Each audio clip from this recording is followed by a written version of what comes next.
Hi, welcome to the FTCE General Knowledge Test for the Reading section. My name is Billy Jo Dunaway, and I work in the Writing Center here at Daytona State College. This workshop is meant to give you a broad overview of the types of questions, vocabulary, and things that you might see on the reading test. If you feel like you would like more individual help after this workshop, please feel free to contact the Writing Center and make an appointment where you can work with someone one-on-one to improve your skills for the test.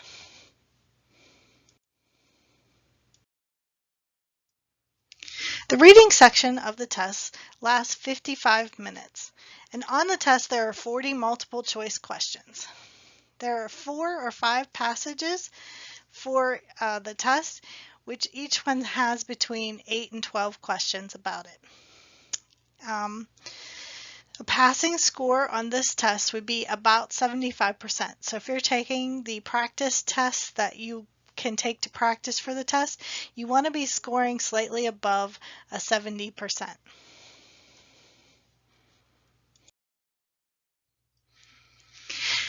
I have some tips and suggestions for the overall test. So don't think this is everything, but it'll give you some idea of what to do. The test is set up so that the reading is on the top and the questions are on the bottom, which is a little different from a side-by-side setup. So it helps to know that. I recommend that you skim at least the first question before you begin reading. Not the answers, just the question. That gives you a purpose for reading, and it helps you hold on to what you're reading about. Some of these passages can be a little wordy and difficult to get through, so if you know something that you're looking for, it can help you to read the passage and remember what you've read. When you do answer the questions, make sure that you read the whole question and all the answers all the way to the end. The GKT tends to be a little tricky, and they might throw a word in there that changes the whole meaning of the sentence, so you gotta make sure you're reading carefully. The first time through, I recommend that you answer all the questions. Even if you're not sure of what they are, give it your best guess. Guess on ones you would miss anyway. Flag the ones that you want to recheck. So you can put a flag on ones you want to go back to, and these are the ones that you would spend time on. These are ones you think, I could figure this out if I had a little bit more time, but I don't want to spend the time, on it now. So you put a flag on it so you can go back and visit it later. You can go back to any item within the reading subtest during the time given, but give each question an answer. That way, if you run out of time, at least you've given it an answer the first time. You can set up the screen so that you can see both the text and the questions at the same time, and I do recommend that you take the time to figure out how to do this. And again, this text is going to be on top and the questions will be on the bottom. Process of elimination is one of your best friends on a multiple choice test, so you want to make sure that you're eliminating answers and narrowing it down between two. Earplugs and headphones are not my favorite thing. Here at the testing center, they give you earplugs that you can use, which I didn't want to use when I went in for my test, but I was glad I had them because the girl who was down the line from me was taking some other kind of test, and she was typing furiously, and it just was click, click, click, click, click, click, clicking away. It drove me crazy. So having the ability to open those earplugs during my test and put those in really helped me. And this is especially useful if you're somebody who gets distracted easily by things going on, because though you are isolated, you're not alone. So you may want to make sure that you have used the earplugs or at least ask for them. You get a whiteboard that you can write on. It's the same whiteboard for all of the sections of the test. So when I took my test, the first section was the essay, then I took the language arts part, then I took reading, and then math. So by the time you get to those big subjects, reading and math, you've already done a lot of work. So you have to kind of practice to increase your endurance to get through all the sections if you're going to take them all at the same time. And most people take them all at the same time the first time through. So if you've taken it before, you only need to take one section at a time, and at least they drop the fees so that you only have to pay for the section you're taking. So that's also very good. The thing that gets most people for the reading section is the time. You only have 55 minutes to answer 40 questions. One of the things to be aware of is that the passages are structured so that the first passage takes more time and the last passage takes the least amount of time. So you're going to spend more time on the first section, at least a little bit, and you're going to feel like that has taken up so much of your time. So you do need to balance your time, making sure that you're not spending too much time on any one question. Like I said, you want to flag it and come back to it. But do realize that the last section will take you the least amount of time to do. I entered the last section of my test. I had 8 questions left to answer with 10 minutes left on my timer. And there's a timer that will click down the time for you, so you can be aware of how much time you have left. And I was really worried because I had 10 minutes. So I finished the test. I did not have time to go back through and check the answers that I wanted to go back to, but I did finish the test with enough time. This is screen reading, so you're reading on a computer screen, which is different from reading from a book. It's a slightly different skill. So if you have problems with tracking your reading, losing your place from one line to the next, use your finger. It's okay to touch the screen. They'll clean it after you're done. But it's important to practice this too. So practice reading on a screen. This will help build your ability to do that quickly and comprehend quickly. The tests are built on a silent reading score of at least 250 words per minute, and that means reading and comprehending. So you need to be able to read quickly, comprehend quickly. So that's a skill that you can practice, especially if you've been told you're a slow reader. One of the other things that can help you is to learn to recognize the common question stems that come up during the test. This way, when you see something, you can recognize more quickly what it's asking you to do. There are 3 sections of the test that you are tested on. The first section is knowledge of key ideas and details. That'll be 40% of the test. Craft and structure is 25%. The least amount of questions will be on craft and structure. And integration of knowledge and information is the second highest part. So we're going to look at each section and the kind of questions and the vocabulary you need to know to get through that section. The first section is key ideas and details. So according to the website, these are the kind of questions, these are the kind of things that they're testing on. So textual evidence, explicit meaning, inferences and conclusions, analyzing central ideas, summarizing. So take a second to look over those.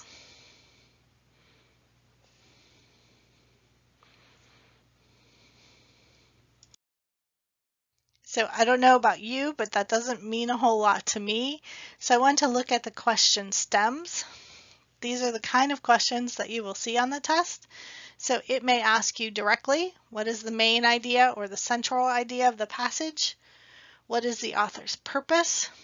What would be a good title for this passage? That's another way of asking what the main idea is. Does the author express a bias? From reading this passage, you may conclude that, or we can infer that, and then facts and opinions also fall in this section. Main ideas are the central idea of what the text is about. Now, the thing to remember in the GKT is that when you're deciding on a main idea, it needs to be based in the text. It needs to be what's written there. Many times the GKT will go slightly outside of what's written in the text. And it may be something you know to be true, but if it isn't in the text, then that's not the main idea. Also, be aware of choices that are too general or too specific. So if it's too focused, doesn't go over the whole, that's not the main idea. And if it's too broad and it gives way more than that, then that's not the main idea either. You have to be careful that it's talking about what is in the text. It's not a summary, so it's not really detailed, and it's not an analysis. Main ideas don't give you an opinion of what the text is about, so you can eliminate those choices. Here's an example. Take a minute to read the little story on the left. See how you do it answering the multiple choice questions. Go ahead and pause the video here and come back when you're done. So number 1 says the best description for a title for the paragraph. So I would look at the choices. Progressivism, social movements. Okay. The influence of the United States. I know that's a no. So I'm going to eliminate B. America in the early 20th century. I know that's a no too. So I'm going to kick out B and C. And the age of reform is a pretty good choice too. So I come down between D and B. So is it talking about progressivism and social movements or the age of reform? And I think in this case, though neither is wrong, the best choice is going to be the age of reform, because it's talking about, it's not specific to one movement, but many things that are going on around the country and throughout the world actually at that time. Number 2 says, identify which statement most accurately reflects the central idea of the passage. So in that case, progressivism influenced social movements in the United States. Well, it did, but not just in the United States. So I'm going to kick that one out. American reform influenced reform in other countries. It did, but this paragraph isn't just about America. The age of reform occurred in both America and abroad. Okay, true. I'm going to keep that one. Energy and organization drove reform efforts. True, I got that from the beginning, but that's not what the whole paragraph is about. So the whole paragraph is about C. That's going to be my best choice. You can see that there isn't one sentence that tells me the main idea. So in this case, many of the main ideas will be unstated, but you need to wrap up what the whole selection is about. And also, they reword whatever that main idea might be. So you won't find a sentence in the paragraph that you'll find in the answer choices. Authors write for 3 main purposes. They write to persuade. There are many ways to say persuade. They write to inform, or they write to entertain you. So you look for the language that is used, because word choice matters, and that'll tell you if they're trying to persuade you or simply inform you. You look for text structures, right? Because cause and effect is going to be more of a persuasive text structure. And then the question stem may be something like, the author wrote this passage primarily to, right? And then they're going to give you choices. To argue for, whatever. To criticize, whatever. So they're not going to say persuade. So you have to look for other words that are meaning these things. So as you're reading, why is the person writing this essay? Something else that we look for when we're trying to decide about an author's purpose is if they have a bias, which is a slant or a tendency towards a certain side, one side or another. Usually it's preconceived, they don't give reasons for it, and it can be very subtle. So you have to find the words that tell you something is biased or not. I put the pictures up of sports fans. One thing that all of us can be really biased about are our sports teams, right? We have a great love for football or baseball or basketball, whether or not our team is winning or losing. So it's preconceived, we grew up with it, and it's unreasoned We don't know why we feel this way. We just have strong feelings towards them. So let's take a look at some examples in bias. These examples are kind of subtle, and you have to really look for the word choices that the author uses. The title of this slide is Current Trends in Parenting, so I know that the subject matter is going to be about children and parents. Look at the first example. Maybe it's the cyclist in the park, trim under his sleek metallic blue helmet, cruising along the dirt path at 3 miles an hour on his tricycle.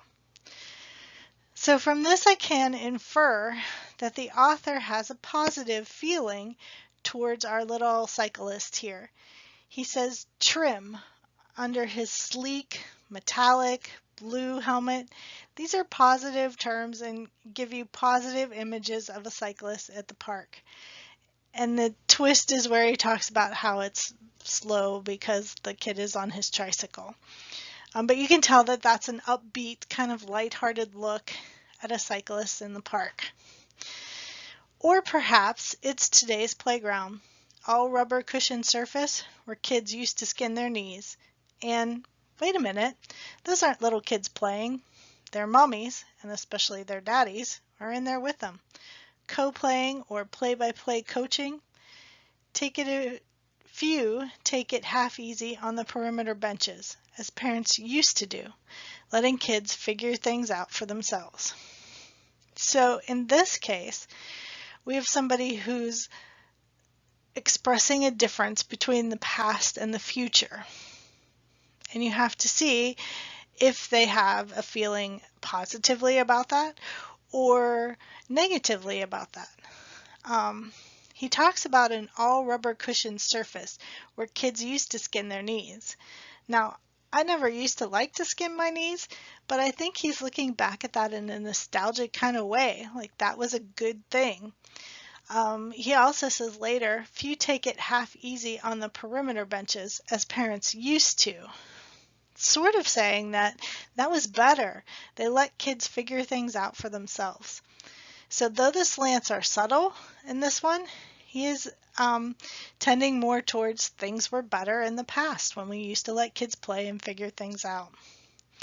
The last sentence says, I guess more than one, then there are the sanitizing gels, with which over a third of parents now send their kids to school, according to a recent survey. Presumably parents now worry that school bathrooms are not good enough for their children. Okay, so obviously this was written before our pandemic when sanitizing gels became really popular, and I can't imagine sending my kid to school without some now. And I've been in some school bathrooms, and yeah, I don't think they're exactly sanitary either. So this person has not the fear of germs that many of us have today. So their slant is like we're overreacting towards the cleanliness at school.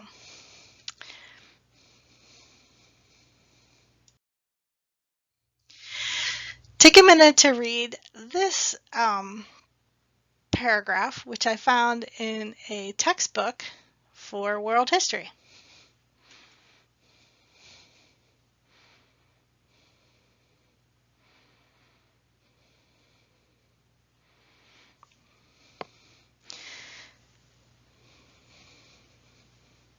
Okay, you can see that the author talks about dirty, fetid cities of Europe, right?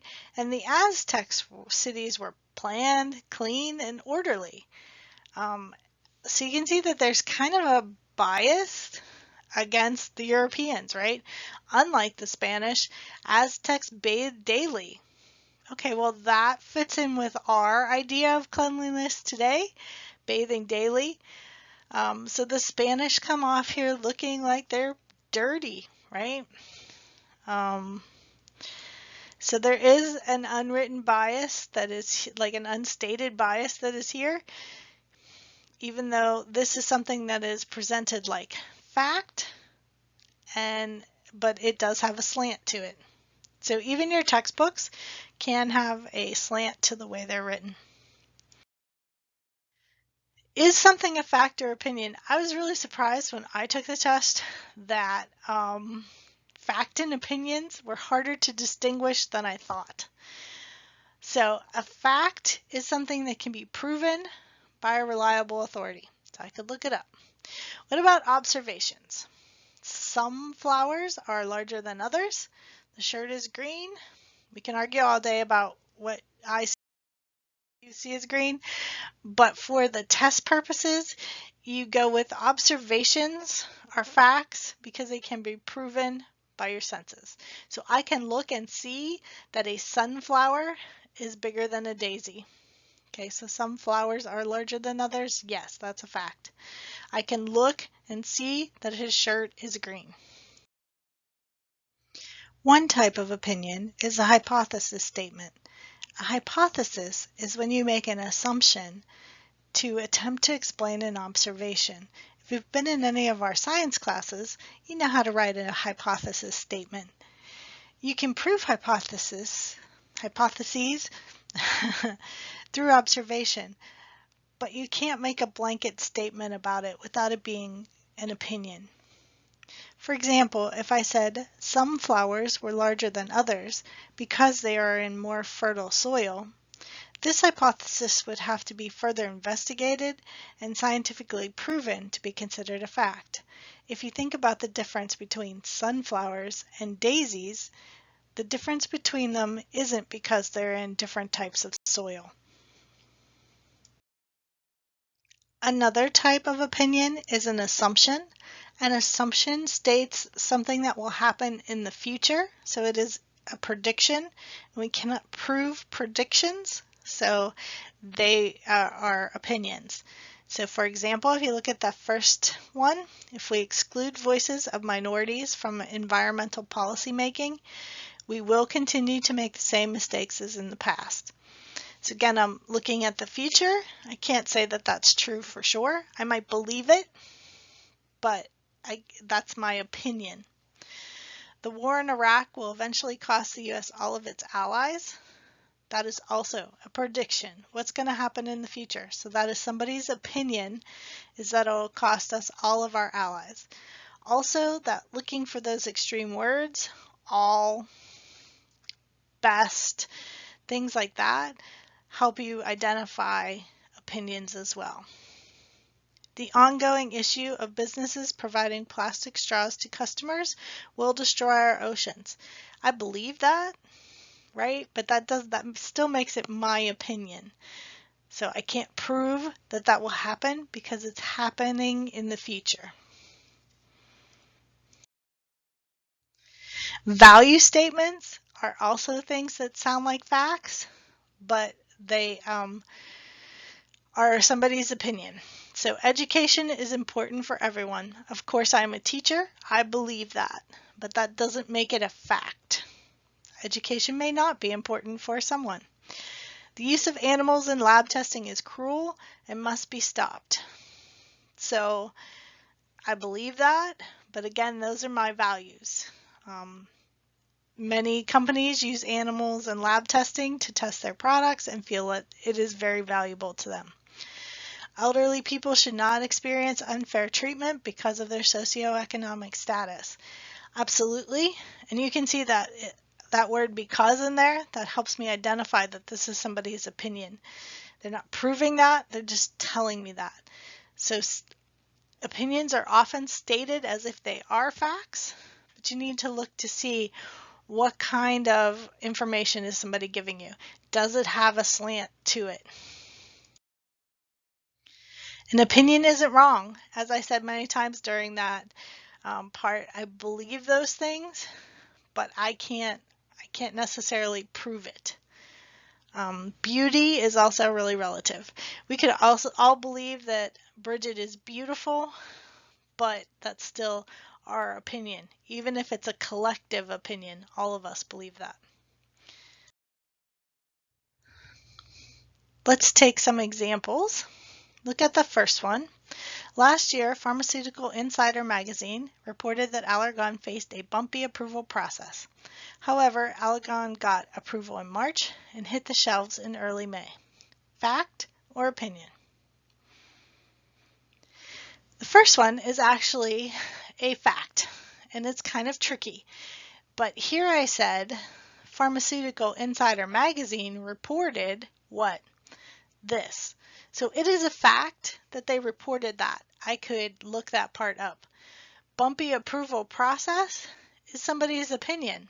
That's their analysis of how that happened. So that part's an opinion, but because I attributed it to a source, that makes that a fact. Take a minute to read the second one.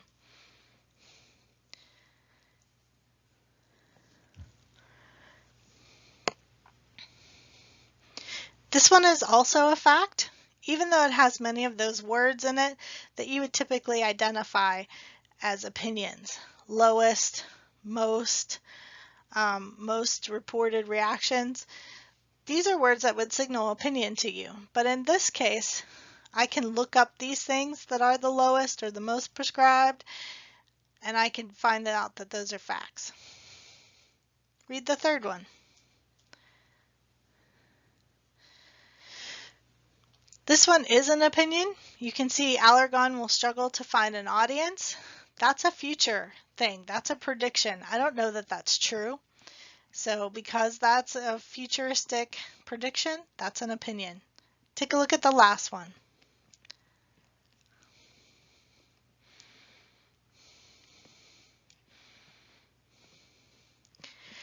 So because I don't know who this high quality medication manufacturer is in Iceland, I would have to say that is an opinion as well.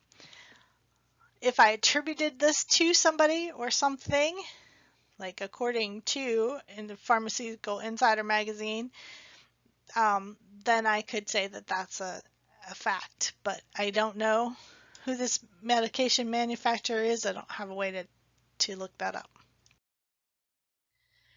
All right. An inference may not be something that you've dealt too much with in the past. It is something that you can conclude, but isn't given by the author. It's based in the text, but you have to use what's in the text and in your head to make an inference. It can be difficult because lots of people want to go beyond what is in the text really far, and you can't do that. You have to have clues that are in the text that help you make this inference.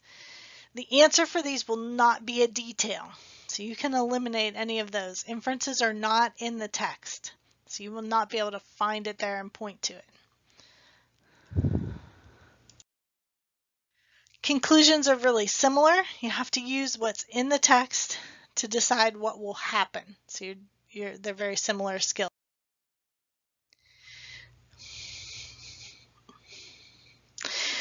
When you make an inference or conclusion, you always have to have the information to back it up. So you're looking for those clues in the text that will back up whatever you have decided is your inference or conclusion. So when you are answering inference questions, it might have the stem like this. From the following, one can infer that the author. Look at the first one. On the left, we have a picture of sunburned feet. And on the right, the text says that lobster red color is bad news, no matter what. But when it comes to the short-term consequences, some cases are worse than others. So can sunburn make you sick? Quite possibly, yes. So how does the author feel about sunburn? 1, not good, right? It can make you sick. Some cases are worse than others. And you know from experience, people you know or having had sunburn yourself, that sunburn is painful, right? Lobster red color, it's not a good color for skin. So in this case, if asked how the author feels about sunburn, you can infer that they don't like it, that they think it's a bad thing and can make you sick. Look at the second one. There's a picture on the left of excited kids running out of a building. On the right, the text says, when I walked out of my school gates for the last time yesterday, something suddenly struck me. It was the last time I would be passing through these gates. I am never going to set foot in this institution again. I'm never going to rush through these gates again, hoping I'm not too late to class. I have never been happier. So you can see the happiness reflected on the kids in the left, but you can also hear a little bit of nostalgia that the author is expressing there. I'm never going to set foot in this institution again. You know, that's kind of looking back at the past and, you know, on what it is. But you can tell that the author overall is very happy not to be going to school in this building again. The second competency tested on the GKT is knowledge of craft and structure, and the least amount of questions of the 3 sections come from this section. This section deals a lot with words and word choices, as well as organization and text structure are the main kind of questions that you would get from this section. The types of question stems that you would see in this section would be what words does the author use to convey the tone in this passage? The tone of this passage could best be described as, how does the organization of this piece convey meaning? What is the organizational plan used in these specific paragraphs? And what does this word mean in this context? There are more words for tone or attitude that I could possibly teach you in a semester. There are many words that describe tone. So your best bet for these kinds of questions is process of elimination. And remember, you'll have 4 choices and you may not recognize all of the words that are there. So you need to pick out the words that you know, decide if they fit or not, and keep them or eliminate them. Look at the choices at the bottom. My apartment has 2 bedrooms and 1 bathroom. So the first thing I like to do when I read a sentence is decide if the tone is objective or subjective. So objective means it's just the facts, and subjective means that it has a feeling or more meaning behind it. So in this case, this is just the facts, 2 bedrooms and 1 bathroom. So I would call this tone objective. This apartment may not be great, but since it's where we lived when my children were born, it holds a special place in my heart. Aww.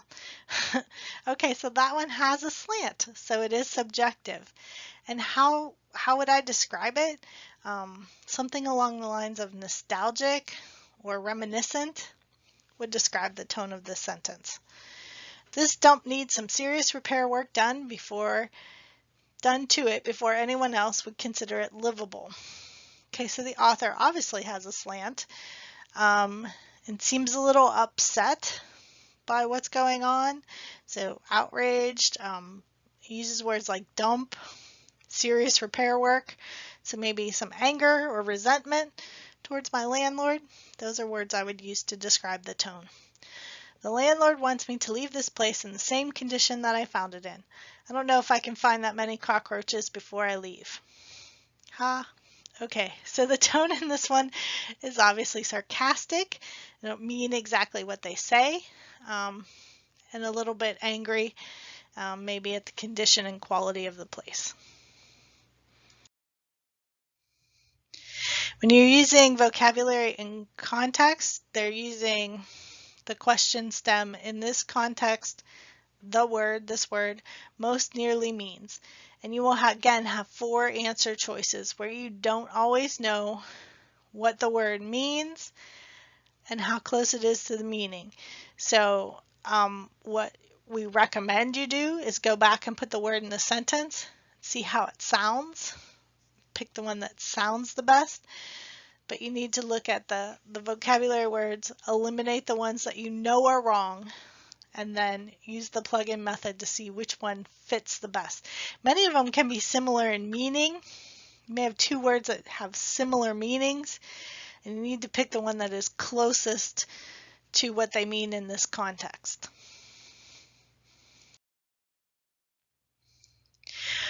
Organizational patterns is another question that they may ask you, and it may only cover a portion of what they're asking you about. So the text selections in the GKT are lengthy. They're long reading sections. So it may say, in paragraph 5, What is the organizational pattern that the author uses? So you have to count to paragraph 5 and then look at the structure. The most common ones are chronological order or sequence of events. So chronological order is just that. First this happened, then that happened, then this happened. Order of importance means when you order something by how important it was when it happened. So the most important reason, looking for those transitional words is really important when you're determining organizational patterns. Cause and effect uses words like because, was caused by. So looking for that kind of transitional word when you're looking at cause and effect is important. Comparing and contrasting. So on the other hand would be a transitional word that you would see in a compare and contrast essay. The last competency is integration of knowledge and ideas based on text selections.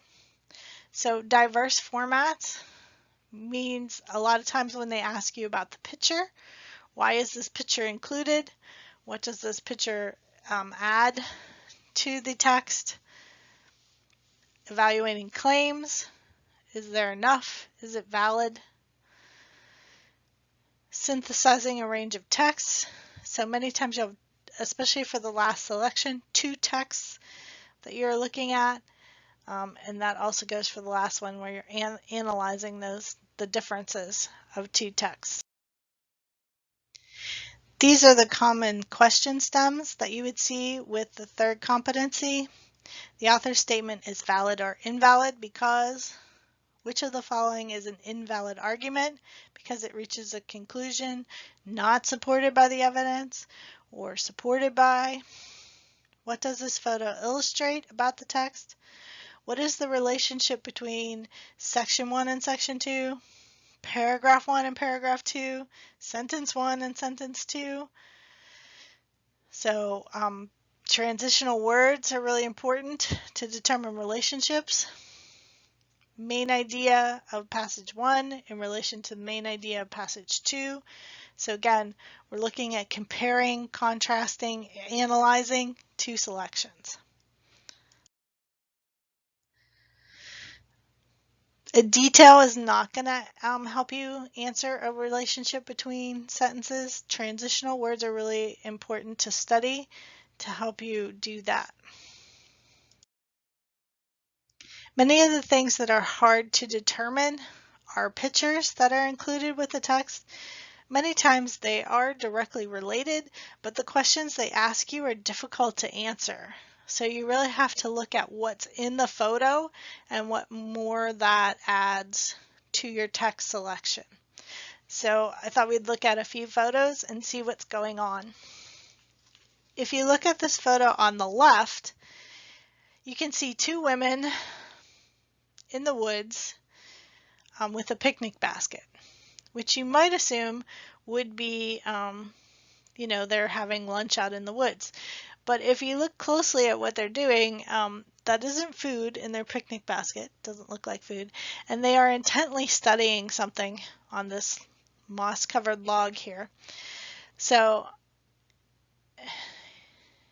you need to look past what is there to what is really there and how that relates to whatever else you might be reading. So in this case, these aren't 2 women picnicking in the woods. These are 2 women who are out in the woods looking for something. Maybe collecting specimens, maybe they're looking for mushrooms, who knows, because we don't have a time. If you look at this picture, you can see a number of gentlemen dressed very similarly in the background, scarves, heavy coats. We have a very brightly dressed little girl in the front, and she's trying to duck down, and we can see a camera on the left. So from this, you might get something like the little girl is photo bombing this group of models. They are obviously dressed the same and are there for a photo shoot, right, or to take photos or something like that. So she obviously does not belong with the group, right? So she's in some way distracting from what they are there to do. Okay, so we have reached the end of this presentation. I hope that you found something in it of use. We also have some great resources that you can use that are free for the most part. We have a great resource at our library for it's called PrepStep is the database. I included the link here. You can sign into that. They also have